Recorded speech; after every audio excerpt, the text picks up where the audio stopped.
Baik, Assalamualaikum warahmatullahi wabarakatuh. Selamat pagi, salam sejahtera untuk kita semua. Semoga semua dalam keadaan sehat. Jadi kita masuk ke pertemuan yang ke-6 pada hari ini, masih membahas tentang interaksi dan juga molekul, ikatan antar molekul maksud saya. Minggu kemarin kita sudah bahas interaksi antar dan juga intermolekul. Nah, hari ini saya ingin membahas ke aplikasinya, bagaimana misalnya suatu obat bisa berinteraksi dengan reseptor di dalam tubuh, ya interaksinya tuh apa gitu ya, interaksinya reversible kah atau irreversible gitu, seperti kovalen, ada juga nanti ionik, kemudian yang sudah kemarin kita bahas ada van der Waals, ikatan hidrogen dan lain-lain. Nah, untuk pertama di sini ya, untuk mengingat kembali di sini ada penjelasan tentang yang paling mudah dipahami ya, sudah paling umum sekali, yaitu tentang air. Teman-teman sudah paham molekul air itu terdiri dari 3 atom, yaitu 2 atom H dan juga 1 atom oksigen, di mana atom oksigen ini memiliki elektronegativitas yang lebih besar ya dibandingkan dengan hidrogen, sehingga molekul air itu mereka berikatan, atau ketiga atom ini saling berikatan dengan ikatan kovalen, sehingga ikatannya sangat kuat ya untuk membentuk HOH atau H2O. Nah, selanjutnya di sini selain ikatan kovalen, jadi ada yang disebut ikatan antar molekul, yaitu antar molekul air yang satu dengan air, dengan molekul air yang lain, yaitu kemarin kita sudah sempat singgung, salah satunya adalah ikatan hidrogen. Nah, di sini ikatan hidrogen ini terjadi pada suatu molekul apabila dia mengandung atom hidrogen. Nah, selain dia berikatan dengan kovalen tentunya dalam satu molekul air, nah atom hidrogen ini ternyata bisa juga berikatan dengan dengan atom lain yang memiliki elektronegativitas yang tinggi pula, tetapi dia tidak mengalami sharing elektron ya, tidak mengalami sharing pasangan elektron seperti pada oksigen, sehingga ikatannya dia akan lemah. Nah, itulah yang disebut sebagai ikatan hidrogen. Kalau masih ingat kemarin ada atom nitrogen yang bisa berikatan dengan atom hidrogen, ada N, O, dan juga F ya, fluor. Nanti bisa dibuka lagi atom-atom apa saja yang bisa membentuk ikatan hidrogen dengan atom hidrogen. Nah, seperti ini biasanya disimbolkan dengan garis putus-putus. Coba kita lihat ya lebih dekat lagi. Nah, seperti ini ya, garisnya terlihat putus-putus. Beda dengan ikatan pada molekul H2O ini, ada ikatan kovalen di sini, di mana yang tengah ini adalah oksigen. Nah, yang kedua di kanan kiri ini adalah atom hidrogen. Nah, bentuknya kenapa V seperti ini? Nah, ini ada nanti yang dinamakan efek elektrostatik. Nah, ini yang mempengaruhi sudut ya, mempengaruhi sudut suatu molekul. Maka ada yang sudutnya dia linier atau 180 derajat, ada yang 90, ada yang 108 derajat. Nah, itu karena adanya keberadaan elektron di tengah-tengah sini. Oke, kita nggak perlu bahas itu. Oke, next kita kembali lagi, kita lanjutkan. Nah, tadi eh, di mana air dalam bentuk cairnya ya. Selanjutnya kita kenal juga air dalam bentuk padatan gitu ya, berubah fasanya atau beda fasa.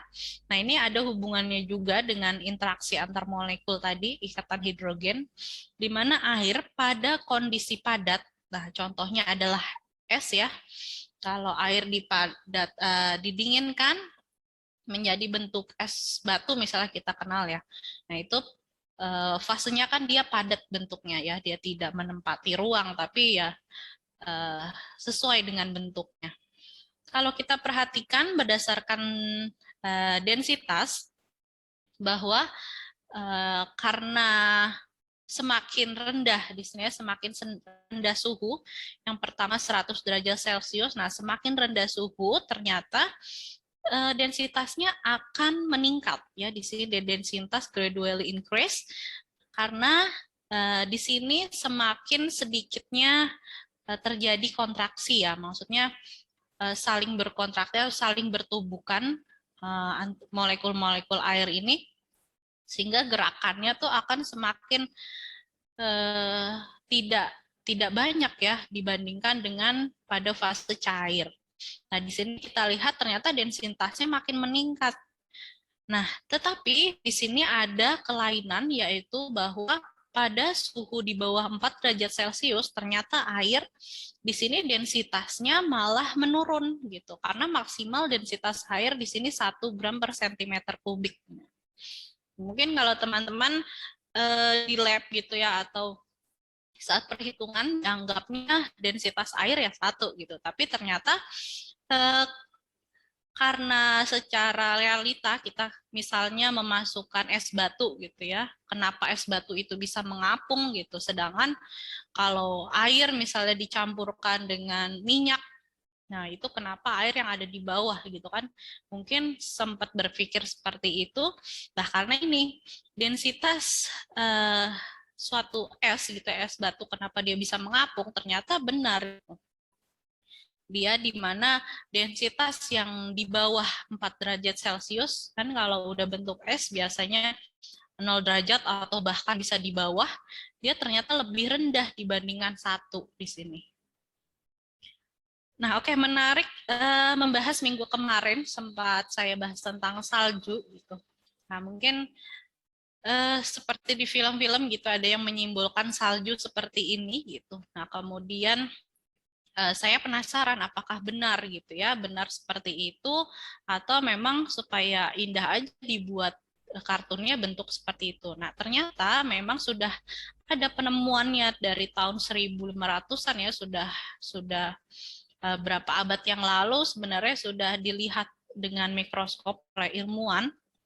Ternyata memang di dalam salju itu ternyata dia memiliki bentuk kristal yang menarik seperti ini. Bentuknya seperti heksagonal ya, teratur. Nah, sebenarnya apa sih yang bisa menyebabkan bentuk kristalnya seperti ini? Nah, ternyata lagi-lagi adalah ikatan hidrogen. Jadi ikatan hidrogen ini sangat banyak ya perannya gitu ya, sangat banyak perannya, baik nantinya mempengaruhi titik didih, titik leleh, kemudian ada sifat fisik suatu cairan gitu ya, tegangan permukaan, viskositas seperti yang kemarin kita sudah singgung juga. Nah, inilah ikatan hidrogen inilah yang bisa membentuk suatu molekul air ini pada suhu tertentu, dia membentuk kristal yang berbeda. Nah, nanti apa yang membedakan ikatan hidrogen misalnya pada suhu 100, pada suhu 20, pada suhu 30 gitu. Nah, ternyata di sini setelah diteliti ternyata dengan suhu yang berbeda, ternyata kristal yang diberikan pada salju gitu ya, setelah dilihat di mikroskop dengan ini ya 1,4 mm besarnya gitu ya, besar dari molekulnya salju atau partikel salju itu, ada yang bentuknya benzen seperti ini, hanya segi 6 biasa, ada yang seperti ini tadi ya, seperti bunga, dan ada yang seperti jarum, ada yang tabung, dan lain-lain. Nah, ternyata sudah diteliti oleh Nakaya ini berdasarkan perbedaan bentuk kristal salju itu berdasarkan dari temperaturnya gitu ya. Di mana temperatur di sini ya dari -5 sampai -35 yang paling dingin nanti akan beda bentuknya. Di sini pada suhu -2 derajat Celcius, nah di sini dia akan bentuknya plates ya, piringan. Di mana di awalnya di sini sumbu X-nya adalah super saturation atau kejenuhan dari si airnya. Nah, semakin ke atas nanti bentuknya akan semakin bagus ya, gitu seperti bunga. Nah, selanjutnya pada suhu 5 derajat Celcius, nanti awalnya dia berbentuk kolom, kemudian kolom yang berlubang, hollow kolom di sini. Nah, kemudian di akhir nanti ada bentuk seperti dindles ya, jarum. Kemudian pada minus 15 derajat Celcius, ini kita bisa lihat pertama bentuknya plate, kemudian berkembang menjadi seperti dendrit ini ya. Ada cabang-cabangnya. Nah, semakin dingin lagi, ternyata di sini sudah tidak bisa didefinisikan karena di sini ada campuran ya, ada yang plate, ada yang kolom, ada yang jarum nantinya. Nah, semakin dingin nanti akan lebih bervariasi untuk bentuk kristalnya. Nah, ini suhu ini ternyata ya apabila misalnya ingin melihat gitu ya, melihat partikel salju dengan bentuk yang seperti dendrit seperti ini, seperti bunga, berarti ya kita harus mencari suasana atau lingkungan, misal di suatu negara tersebut suhunya minus berapa nih kita, misalnya minus 5, nah berarti kemungkinan nanti saljunya ya tidak bisa seperti ini kalau kita lihat di mikroskop gitu ya. Jadi sangat indah sekali sebenarnya kalau kita bisa tahu lebih dalam lagi. Oke, kita lalui tentang air. Nah, sekarang kita masuk ke senyawa-senyawa obat. Nah, ini contohnya ada spironolakton. Nah, spironolakton ini seperti obat diuretik ya untuk menurunkan tekanan darah juga salah satunya.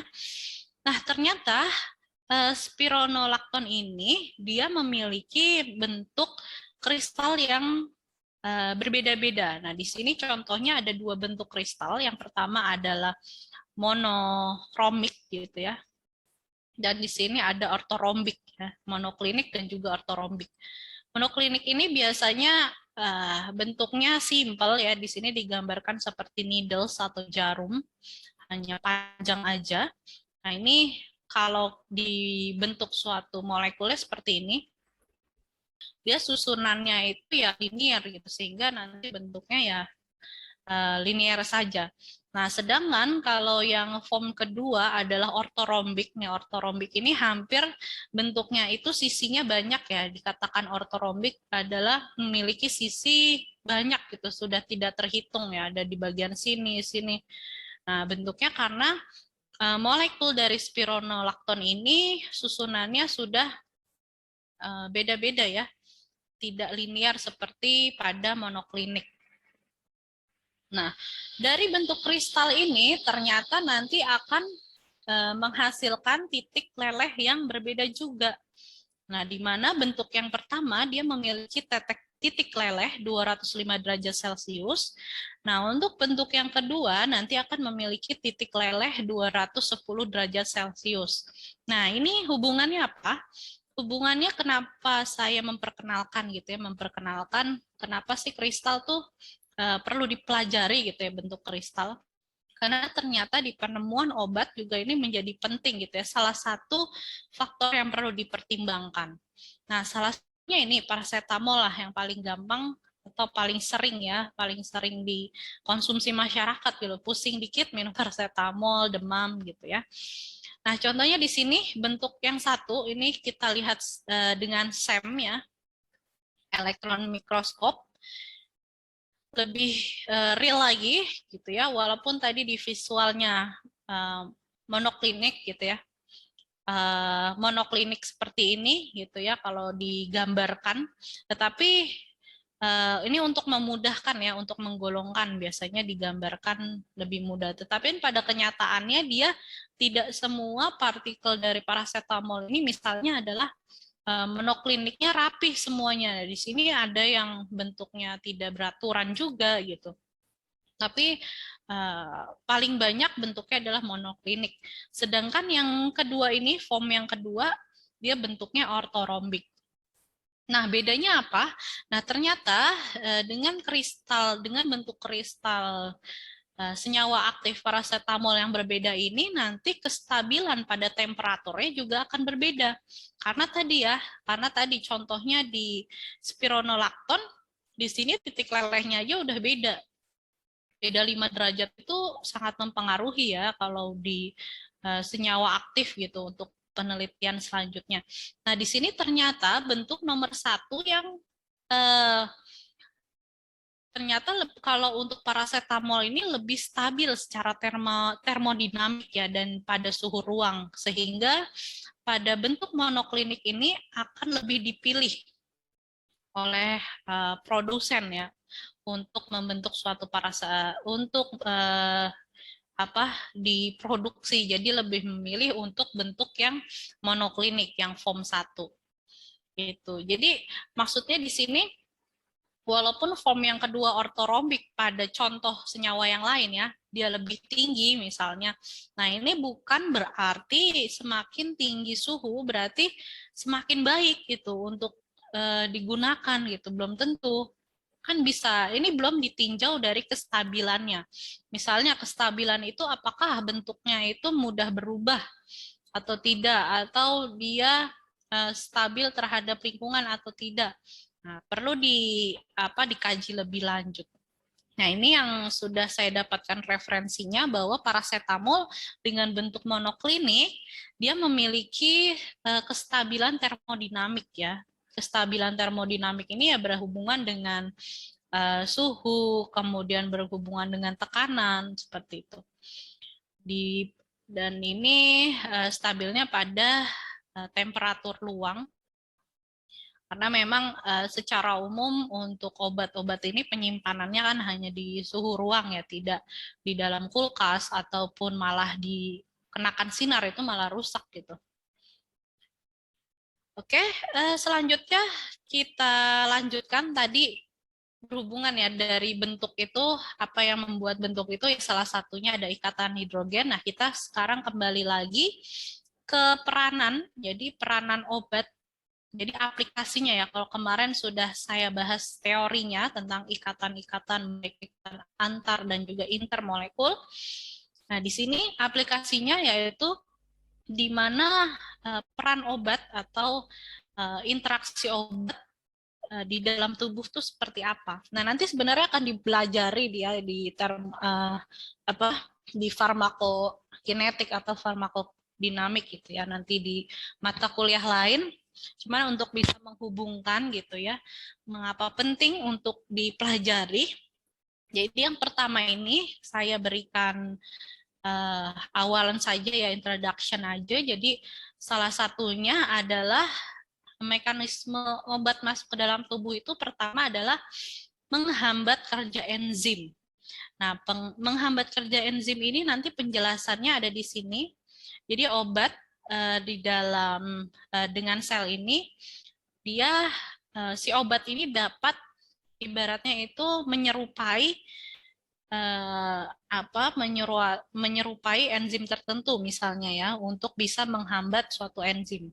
Jadi inhibition atau penghambatan enzim ini ada yang bersifat reversible, ada yang bersifat non-reversible. Jadi kalau reversible itu bolak-balik ya, dia tidak stabil membentuk suatu produk gitu ya, reversible. Kalau non-reversible atau irreversible itu berarti bolak-balik. Kalau biasanya di suatu reaksi itu tanda panahnya bolak-balik gitu ya. Ada juga yang sifatnya berdasarkan kompetitif dan non-kompetitif. Ya, jadi penghambatan enzim itu salah satu sifatnya. Kemudian di sini antimetabolit dapat digunakan untuk menghambat suatu metabolit tertentu. Nah, ini biasanya untuk penghambatan enzim ini di obat-obatan, misalnya untuk obat-obat kanker ya. Jadi kan misalnya suatu kanker itu kan ada sel yang abnormal tumbuh. Nah, karena adanya enzim itu dia bisa tumbuh. Nah, kita perlu menghambat enzim yang bisa menumbuhkan sel kanker itu. Nah, salah satunya dengan obat ini gitu ya. Dengan mekanisme penghambatan enzim. Enggak hanya ini ya, enggak hanya obat kanker, ada juga obat hipertensi misalnya ya, dan lain-lain. Nah, tergantung dari mekanismenya nanti. Kemudian ada drug receptor interaction, yang interaksi antara obat dan juga reseptor. Nah, nanti ikatan kimia lebih banyak di nomor 2 ini, walaupun sebenarnya 1 dan 3 juga tetap ada ya, namanya ada interaksinya gitu, ada interaksi secara kimianya baik itu lemah atau kuat. Jadi ini obat dengan reseptor. Jadi obat dapat berinteraksi atau berikatan secara kimia atau fisika pada suatu reseptor. Biasanya reseptornya ini adalah suatu protein ya, atau suatu lipoprotein yang protein yang berikatan dengan lipid. Nah, ini bergantung pada target yang akan ditujunya gitu. Ingin menuju bagian mana sih gitu. Nah, selanjutnya yang ketiga adalah mekanisme yang interaksi non-spesifik. Nah, interaksi non-spesifik ini juga bisa terjadi suatu obat. Jadi suatu obat itu ada yang mekanismenya sudah, maksudnya pasti sudah diketahui ya, karena udah ada klinik dan cukup panjang untuk penemuan obat. Nah, ternyata di interaksinya ada yang ketiga ini non-spesifik. Jadi dia tidak masuk ke dalam penghambatan enzim atau dia tidak masuk ke interaksi dengan reseptor. Nah, contohnya adalah obat-obat yang berikatan di luar sel ya. Jadi dia tidak masuk ke dalam sel, dia hanya di luar sel. Nah, contohnya adalah di sini ada netralisasi dari asam lambung gitu, yang kalau kita mengkonsumsi antasida gitu, obat mah, kenapa dia bisa hilang gitu ya, karena suasana asam yang ada di lambung tersebut dinetralkan oleh masuknya suatu basa ya, antasida. Dia kan mengandung metal Mg ya, atau logam Mg yang bisa memberikan sifat basa, sehingga nanti kondisi di lambung tersebut apabila kelebihan asam dia akan lebih netral. Nah, itu untuk gambaran peran atau interaksi obat di dalam tubuh. Nah, nanti akan lebih dalam lagi dibahas gitu ya di mata kuliah yang lain. Nah, berhubungan dengan tadi interaksi obat di dalam tubuh, karena obat itu adalah sebagian besar atau hampir semua adalah molekul organik, sehingga obat-obat tidak yang masuk ke dalam tubuh itu nanti interaksinya kita bagi dua. Di sini yang pertama adalah irreversible. Jadi ikatan yang irreversible itu contohnya apa? Ada ikatan membentuk ikatan kovalen gitu. Hampir semua ikatan yang irreversible atau tidak bolak-balik itu adalah ikatan kovalen atau dikatakan kuat ya. Ikatannya tidak mudah lepas. Jadi obat langsung menempel gitu ya di dalam target atau pada reseptor. Dia sangat lama untuk bisa lepas. Nah, itu disebut sebagai ikatan irreversible. Nah, contohnya adalah obat-obat seperti anti kanker dan juga antibakteri atau antibiotik gitu ya. Itu obat-obat yang perlu diresepkan oleh dokter karena memang ikatannya itu interaksinya sangat kuat kepada suatu sel. Kemudian ada yang kedua adalah ikatan yang reversible atau bolak-balik atau tidak kuat ya, lemah ikatannya. Jadi ini hampir semua obat gitu, karena kalau obat-obat yang spesifik itu dia kan tentunya perlu penelitian lebih panjang dan dia spesifik hanya bisa menempel misalnya di sel A gitu ya, atau di reseptor A. Nah, ternyata obat-obat pada umumnya diharapkan nanti ikatannya itu lemah gitu. Diharapkan nanti setelah menempel, kemudian misalnya sudah inaktif gitu ya, yang reseptor yang sudah ditempeli, misalnya enzimnya sudah tidak aktif, sehingga tidak menyebabkan sakit misalnya, nah nanti obat itu akan lepas dan terbuang gitu ya, akan dikeluarkan oleh tubuh melalui urin, seperti itu, melalui buangan. Jadi diharapkan memang obat-obat itu sifatnya reversible gitu. Nah, reversible ini menggunakan ikatan apa saja? Nah, salah satunya adalah ikatan elektrostatik. Nah, ikatan elektrostatik ini contohnya adalah ada kemarin ikatan dipol-dipol, kemudian ikatan dipol dan ion gitu ya. Ada juga ikatan ionik gitu. Nah, ikatan ionik nanti bukan antara logam dan non-logam ya kalau di dalam elektrostatik ini, tapi nanti kita lihat ada senyawa-senyawa yang lebih bermuatan positif karena adanya atom nitrogen atau gugus amina, ada senyawa-senyawa yang lebih bermuatan negatif karena adanya karbonil misalnya ya. Nah, di sini selanjutnya adanya ikatan hidrofobik. Nah, ikatan hidrofobik ini kalian sudah kenal, hidrofobik berarti adalah dia tidak suka air ya, berarti dia sifatnya lebih ke arah nonpolar. Sehingga nanti yang menyebabkan atau yang bisa membentuk ikatan hidrofobik adalah senyawa-senyawa obat yang memiliki rantai karbon ya, memiliki rantai karbon. Nanti kita lihat seperti apa contohnya. Nah, selanjutnya ini penjelasannya, obat dapat mudah dilepaskan dari sisi reseptor ya, reseptornya sehingga dia tidak terikat kuat. Ini yang pertama untuk kovalen. Jadi yang contohnya tadi kovalen untuk ikatan yang irreversible atau kuat, di mana nanti ligan itu adalah suatu obat yang masuk gitu ya, diistilahkan ligan. Juga reseptor yang ada di dalam tubuh ini mengalami sharing pasangan elektron. Seperti definisi ikatan kovalen ya. Di sini mengalami sharing pasangan elektron. Nah, ini irreversible sehingga untuk memutus ikatannya dibutuhkan energi yang cukup besar yaitu 50 hingga 150 kilokalori per mol. Dan selanjutnya untuk untuk memutus ikatan atau suicide ini kan membunuh atau memotong ikatan.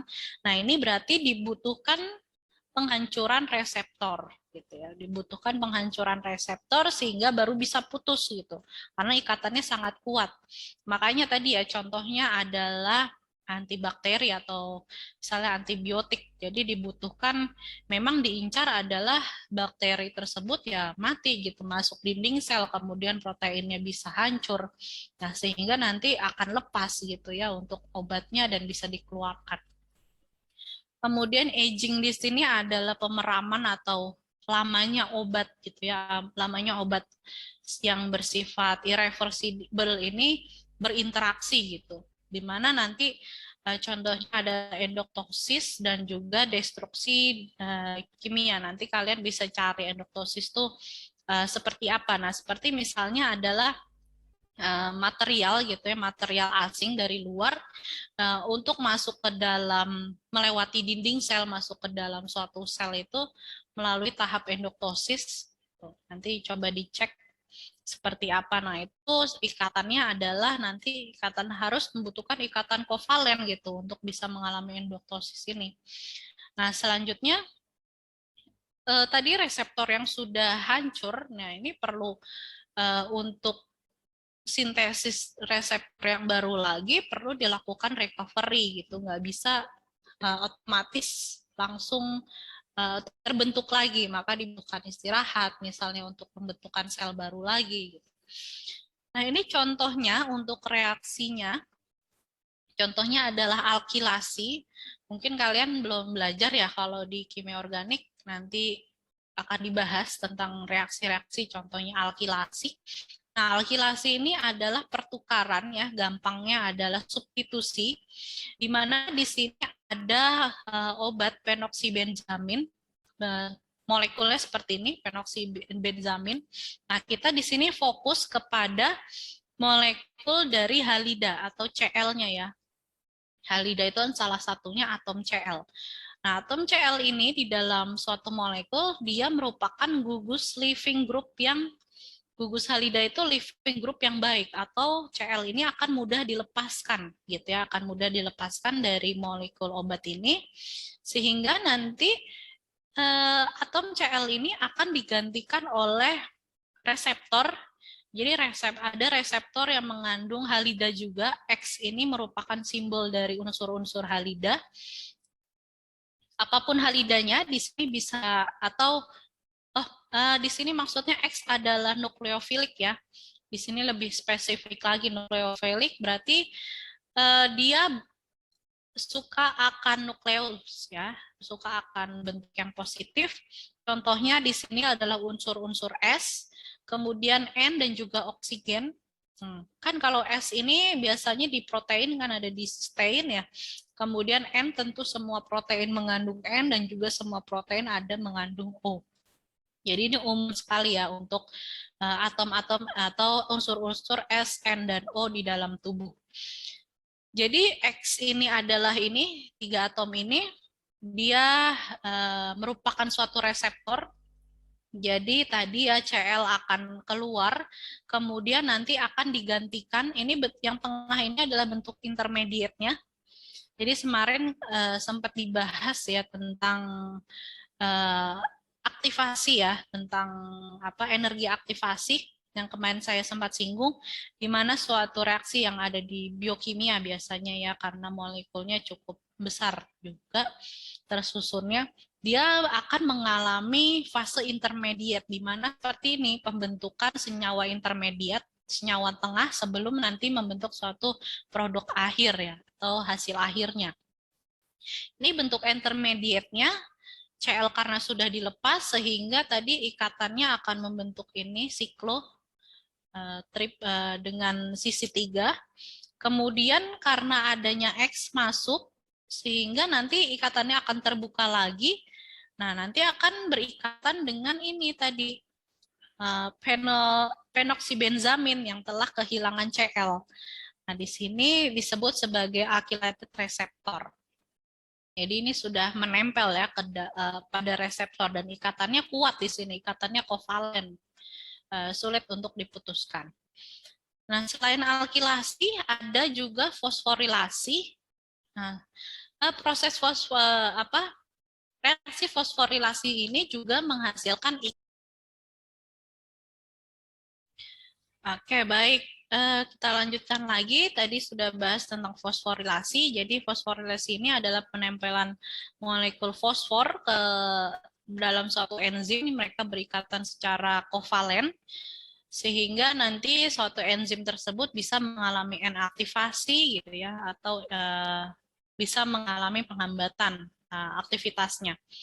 Nah, ini contohnya di sini ada suatu enzim. Nah, di sini suatu enzim di mana ujungnya sisi aktifnya adalah OH atau hidroksida. Nanti hidroksida akan masuk ke dalam molekul fosfor. Nah, nanti katanya seperti ini. Nah, ini adalah senyawa intermediate-nya. Biasanya simbolnya ada kurung ya, ada kurung buka seperti ini di tengah-tengah reaksi. Ini adalah senyawa intermediate. Sehingga nantinya hasil akhirnya seperti ini di bagian akhir.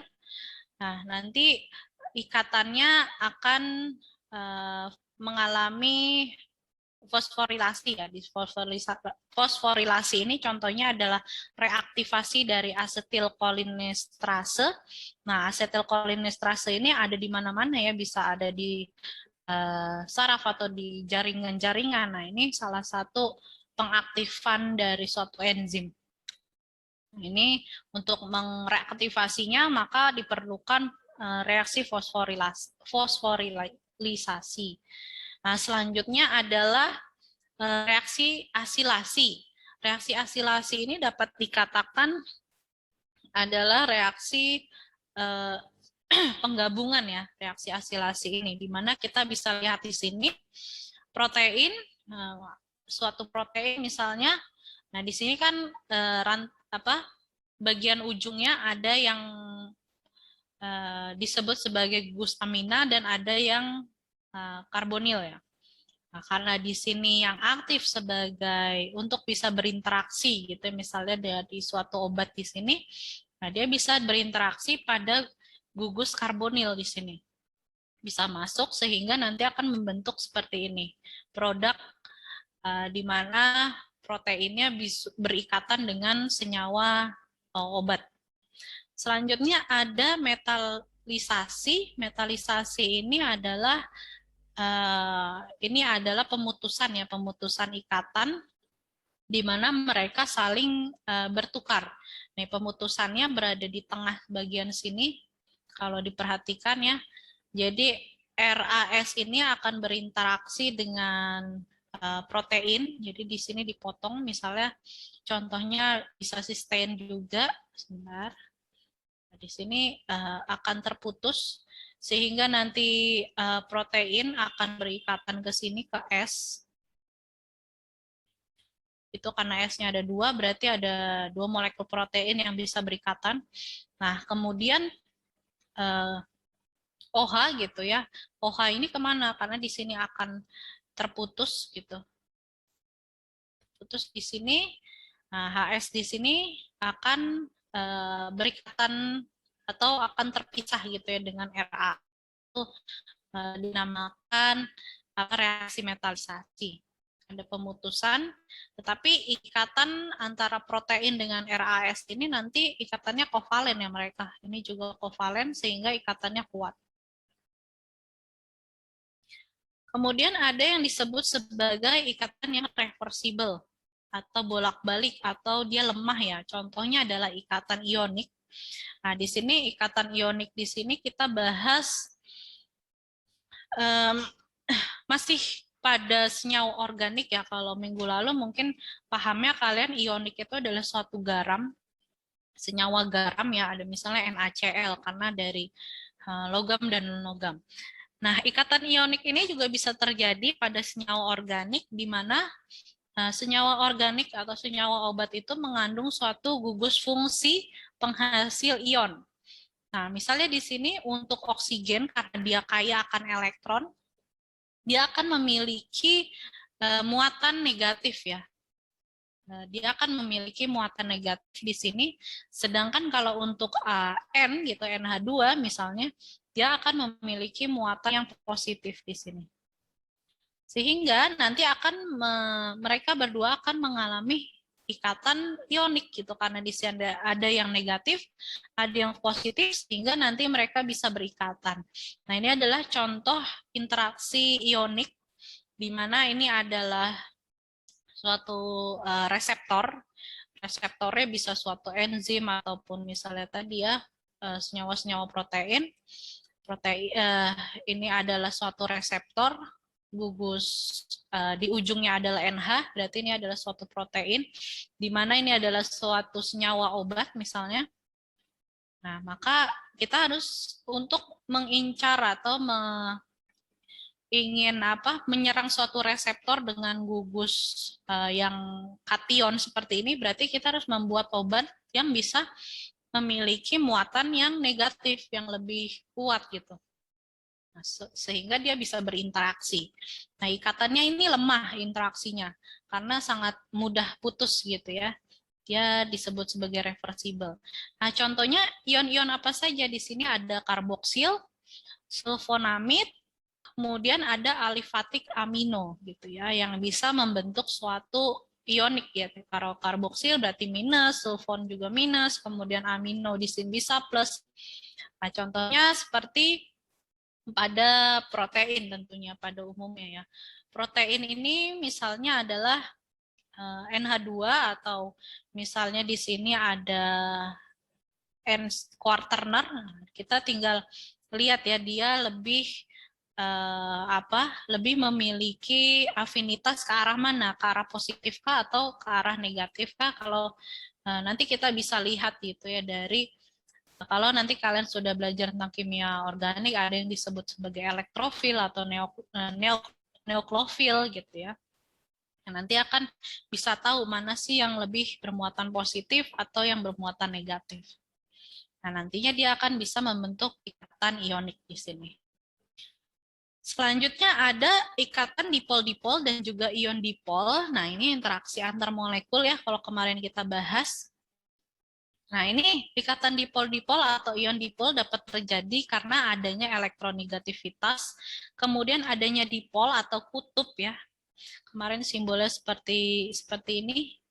Seperti ini ya kalau kutub seperti D, kemudian entah itu dia minus di sini atau dia positif. Tapi simbol dipol seperti ini. Kemudian interaksinya elektrostatik hampir sama seperti ionik gitu ya, ada plus minus.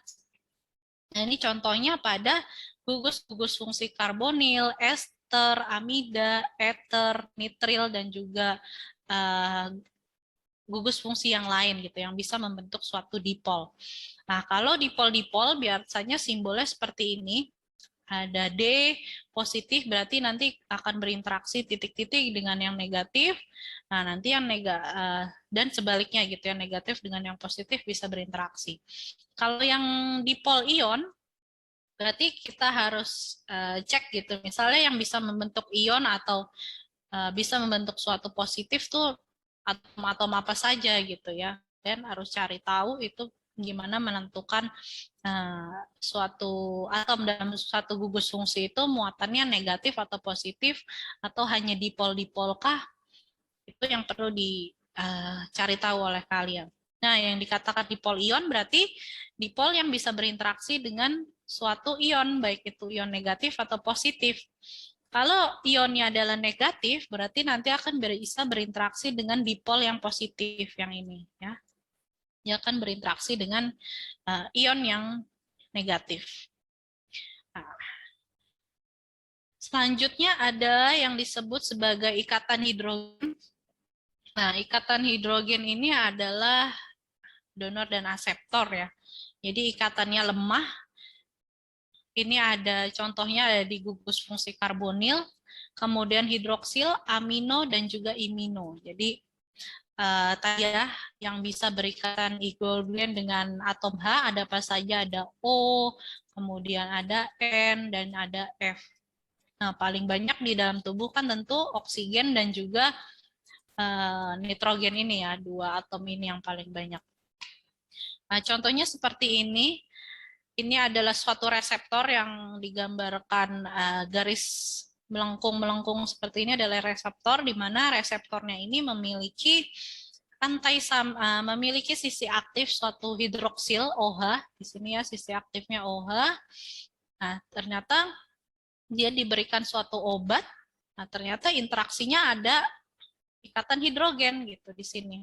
Karena senyawa obat tersebut memiliki memiliki cabang hidroksida juga, di mana nanti akan bisa membentuk ikatan hidrogen. Jadi suatu obat ini nggak hanya satu ikatan ya, ini dicontohkan aja tergantung dari reseptornya. Kemudian ada gaya van der Waals. Nah, gaya van der Waals ini apabila senyawanya ini adalah nonpolar ya, lebih ke arah nonpolar. Selanjutnya dia memiliki pemutusan CC pada pada energi 80 kilokal per mol. Nah, contohnya adalah senyawa-senyawa yang mengandung cincin benzen. Banyak sekali ya, nggak hampir semua sih, tapi umum sekali obat-obat itu pasti mengandung ring benzen seperti ini ya, bisa digambarkan dengan lingkaran tengahnya atau dengan ikatan rangkap ya yang jumlahnya ada 3 seperti ini. Nah, ternyata untuk bentuk benzen ini dia dapat mengalami ikatan yang disebut ikatan van der Waals. Dia memiliki gaya juga gitu, gaya interaksi, tetapi interaksinya sangat lemah. Nah, ini contohnya dia berinteraksi dengan yang hidrofobik ya. Karena tadi dikatakan lebih ke arah nonpolar senyawanya. Apakah nanti dia bisa berinteraksi dengan bagian yang hidrofobik. Nah, contohnya misalnya nanti kalian cari ya senyawa misalnya vitamin-vitamin gitu ya, vitamin-vitamin yang sukanya larut di dalam lipid gitu. Ada A, D, E, K yang sudah sempat saya bahas juga. Nah, selanjutnya yang terakhir di sini adalah ikatan hidrofobik. Ini juga ada gitu ya, ikatan atau interaksi antara molekul obat dengan reseptor di dalam tubuh. Hidrofobik bond ini terjadi pada obat-obat yang mengandung isopropil umumnya. Isopropil itu seperti ini. Jadi ini drug ini biasanya umumnya besar ya gitu ya molekulnya, tetapi nanti ada yang bagian ujungnya itu bentuknya seperti ini. Gitu ya. Ini kan dibuat mudah karena ini ini CH3, ini CH3, jadi disebutnya isopropil, di mana dia memiliki sifat yang ke arah nonpolar ya, karena rantai C, sehingga nanti reseptornya dia akan bisa berinteraksi nih dengan reseptor yang nonpolar atau yang hidrofobik ya. Nah, ini seperti gambarannya seperti ini. Nanti yang ini misalnya suatu molekul obat, ini kanan kiri di sini. Ini juga. Nah, nanti interaksinya dia dapat terjadi karena adanya ikatan hidrofobik yang ada di tengah-tengah sini. Walaupun nih senyawa obat atau molekul obat yang rantai sampingnya adalah ada benzen dan lain-lain, nanti nggak hanya van der Waals, nggak hanya ikatan hidrogen, tapi ternyata dia bisa membentuk ikatan hidrofobik. Jadi tergantung afinitasnya lebih kuat untuk berikatan dengan sifat seperti apa. Nah, ini contohnya adalah hidrokarbon yang berinteraksi dengan asam aminovalin, isolesin, dan juga lesin. Nah, kita sudah belajar ya tentang asam amino yang jumlahnya 20 yang paling terkenal, walaupun banyak sebenarnya jenisnya. Nah, dari 20 asam amino tersebut, kalian sudah tahu ada yang sifatnya, salah satunya adalah yang non-polar, karena adanya pengaruh dari ini ya, kandungan rantai dari rantai karbon. Ini contohnya untuk di gambarnya. Misalnya dia adalah reseptornya adalah suatu valin, isolesin atau lesin. Di sini ada rantai samping suatu karbon ya. Ini yang berikatan dengan yang garis melengkung-melengkung ini adalah reseptor. Nah, ini adalah suatu obatnya, senyawa obat. Nah, nanti interaksinya yang terjadi bukan tadi ya, bukan ion dipol, bukan dipol-dipol, atau bukan van der Waals. Nah, ini ternyata karena ditujukan untuk reseptor di mana dia lebih mengarah ke hidrofobik, berarti nanti interaksinya adalah ikatan hidrofobik. Nah, ini selanjutnya ada ikatan yang reversibel adalah charge transfer complex. Nah, ini bisa terjadi apabila suatu molekul obat itu kaya akan elektron atau mengalami kekurangan elektron. Nah, contohnya kalau kita lihat di sini, misalnya suatu permukaan reseptor, dia memiliki bagian seperti ini, dia memiliki gugus fungsi benzen juga, di mana nanti ini biasanya, ini adalah contohnya adalah obat-obat anti kanker ya biasanya. Ada juga ya sebagai anti kanker, ada juga obat-obat yang lain ya, atau antibakteri bisa juga berinteraksi dengan charge transfer kompleks, di mana nanti bagian yang benzen di sini dia dapat berinteraksi juga dengan gugus fungsi dari reseptor yang memiliki benzen. Jadi karena di benzen ini kan dia mengalami delokalisasi elektron ya. Elektronnya itu bisa berpindah-pindah. Kenapa di sini garisnya tuh ada 3? Nah, garis 3 ini ternyata dia bisa beresonansi ya. Jadi garis yang ini bisa pindah ke sini, kemudian yang dan seterusnya ya. Dia harus berpindah semua karena harus seling satu dengan yang single bond. Jadi mengalami delokalisasi elektron kayak elektron sehingga nanti dia bisa berinteraksi nih antara plan dari aromatik ya, benzen aromatik dengan benzen aromatik yang ada di reseptor. Nah, seperti itu. Nah, selanjutnya sebelum kalian mengerjakan tugas di sini saya berikan contoh. Jadi nanti di akhir saya berikan suatu senyawa obat. Nah, kalian tugasnya adalah menentukan potensinya. Jadi misalnya suatu obat A ini potensinya bisa berikatan dengan ikatan apa sih gitu. Nah, ini adalah contohnya adalah paracetamol gitu ya, paling paling sering paling umum. Nah, walaupun kita misalnya paracetamol itu lebih interaksinya itu hanya ikatan ionik atau ikatan hidrogen pada kenyataannya. Tetapi pada saat penemuan suatu obat atau research and development obat, kita harus mencari tahu interaksi apa sih yang mungkin bisa terjadi gitu ya dengan reseptor pada suatu obat. Nah, contohnya di sini ada potensial ikatan van der Waals.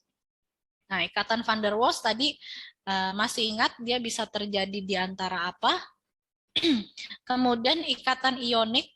Nah, ikatan ionik ini bisa terjadi misalnya kalian lingkari nanti. Nah, atau seperti ini. Jadi nanti cari misalnya ikatan ionik ini, misalnya kan ini N ini positif ya muatannya, lebih ke arah positif. Nah, nanti dia bisa berinteraksi dengan reseptor yang bermuatan negatif gitu. Jadi ini dijelaskan ini mengalami dia dapat berpotensi memiliki ikatan ionik dengan reseptor. Selanjutnya ada potensial ikatan hidrogen. Nah, ini tentu ini bisa berinteraksi dengan ikatan hidrogen titik-titik. Nanti dikasih penjelasan ya. Ini misalnya suatu reseptor yang mengandung H di bagian ujung atau misalnya ini O juga bisa berinteraksi dengan H itu yang ada di reseptor. Ini juga H juga bisa. Nah, nanti kalian tuliskan mana saja yang bisa membentuk ikatan hidrogen. Kemudian dipol-dipol, nah dipol-dipol juga dicek bisa berinteraksi. Misalnya O ini bisa memiliki kutub yang negatif atau kutub yang positif. Tuh, nah nanti dijelaskan. Kemudian potensial ion dipol juga sama antara mana? Misalnya gugus. Misalnya antara N gitu ya, misalnya N dia memiliki bentuk yang positif di sini, kemudian dia bisa berinteraksi dengan dipol yang negatif. Gitu. Nah, nanti digambarkan. Jadi maksud saya di sini seperti potensial charge transfer kompleks, berarti ini bisa berinteraksi dengan sisi yang tadi ya mengandung ini juga, mengandung benzen juga. Nah, jadi kalian nanti mengerjakannya, misalnya diberikan suatu senyawa obat, yang pertama, memiliki potensial ikatan hidrogen. Berarti kalian tuliskan judulnya potensial ikatan hidrogen, kemudian kalian gambar ulang. Kalian gambar ulang paracetamolnya, kemudian ikatan hidrogennya bisa terjadi di mana? Gitu. Nah, seperti ini ya. Nah, sebentar.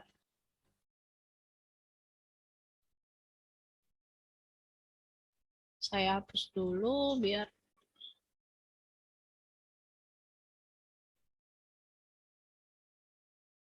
Nah, misalnya kalian tulis potensial ikatan hidrogen. Nah, setelah digambar ulang paracetamolnya, kemudian dia bisa berinteraksi di mana saja, misalnya di sini.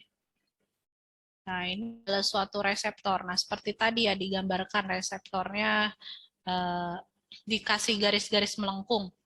Nah, di mana saja, misalnya di sini bisa atau di sini juga bisa. Nah, nanti tergantung pertimbangan kalian nanti dikerjakan sebisanya berarti dengan kalau kemungkinan sulit dengan diketik berarti kalian bisa kerjakan dengan tulis tangan ya. Nah, berikut contohnya. Di sini ada 3 senyawa saya berikan. Nah, nanti kalian tuliskan potensialnya apa saja ikatan yang dapat terjadi dari masing-masing senyawa ini. Silahkan nanti dikerjakan dan dikumpulkan di Google Classroom. Sudah saya buka juga nanti untuk kolom pengumpulan. Jika nanti akan ada yang ditanyakan, silahkan komen di YouTube di sini ataupun kalian bisa komen di Google Classroom.